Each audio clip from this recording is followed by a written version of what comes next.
বৃহস্পতিবার প্রকাশিত হলো 2026-এর উচ্চ মাধ্যমিকের ফলাফল। আবারও নজির গড়ল রামকৃষ্ণ মিশন। উচ্চ মাধ্যমিকের মেধা তালিকায় একটার পর একটা নাম। রাজ্যের আর সকল স্কুলকে পিছনে ফেলে ধরা ছোঁয়ার বাইরে এই শিক্ষা প্রতিষ্ঠান। নজির গড়ে খোদ নরেন্দ্রপুর শাখা থেকেই মেধা তালিকায় উঠেছে একাধিক ছাত্রের নাম। উচ্চ মাধ্যমিকের মেধা তালিকার এই 64 জনের মধ্যে মোট 18 জন ছাত্র রামকৃষ্ণ মিশনের নরেন্দ্রপুর শাখার।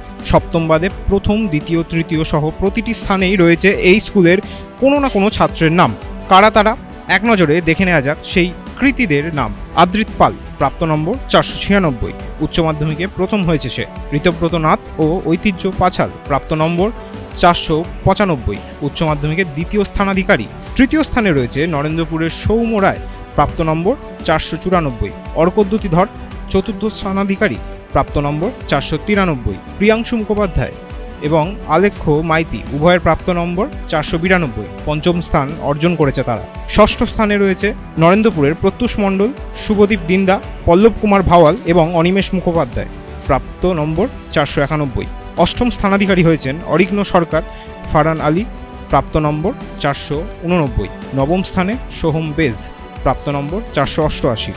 দশম স্থানে সাগ্নিক ঘটক, মেঘন অধিকারী, সোহম ভৌমিক, সৃজন পাল, প্রাপ্ত নম্বর 487। তবে কোন সমীকরণে এই সাফল্য? সেই উত্তর দিলেন খোদ নরেন্দ্রপুরের প্রধান শিক্ষক মহারাজ স্বামী ইষ্টেশানন্দ। দেখুন, আমি এই কথাটি অনেক বছরই প্রায় বলছি। এখনও পর্যন্ত এই এআই এর যুগে আমাদের ছেলেরা মোবাইল ফোনের প্রকোপ থেকে দূরে আছে। প্রকোপ শব্দটা কঠিন শোনালেও এটি খুব সত্য। এই বয়সের ছেলেদের মোবাইলের প্রতি আসক্তির যে পরিমাণ সেটি বেড়ে যায়।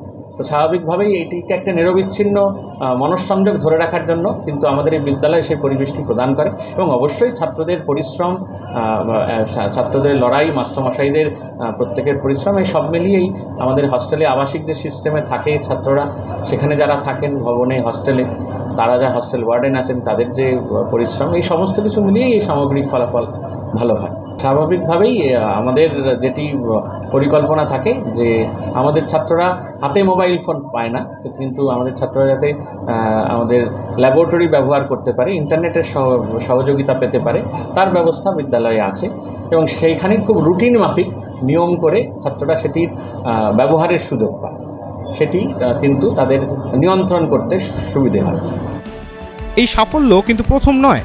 বছর বছর নরেন্দ্রপুরের ছাত্ররা মেধা তালিকায় নাম তুলেছে। এতগুলি এসেছিল, আমরা মনে করতে পারি 2020 সালেও উচ্চ মাধ্যমিক পরীক্ষার 2টি সাবজেক্টের পরীক্ষা বন্ধ হয়েছিল, কিন্তু তারপরেও যে ফলাফল প্রকাশিত হয়েছিল তাতেও 18 জন ছাত্র 1 থেকে 10-এ ছিল। 2023 সালেও আমাদের স্কুল থেকে বেশ 9 জন ছাত্র ছিল। 2015 সালে একটি খুব ভালো রেজাল্ট হয়েছিল, সেখানেও প্রায় 19 জন ছাত্র 1 থেকে 10-এ ছিল। 2023-এ ফার্স্ট হয়েছিল, আবার 2026-এ। ABP live Bangla. ABP Ananda, এগিয়ে থাকে, এগিয়ে রাখে।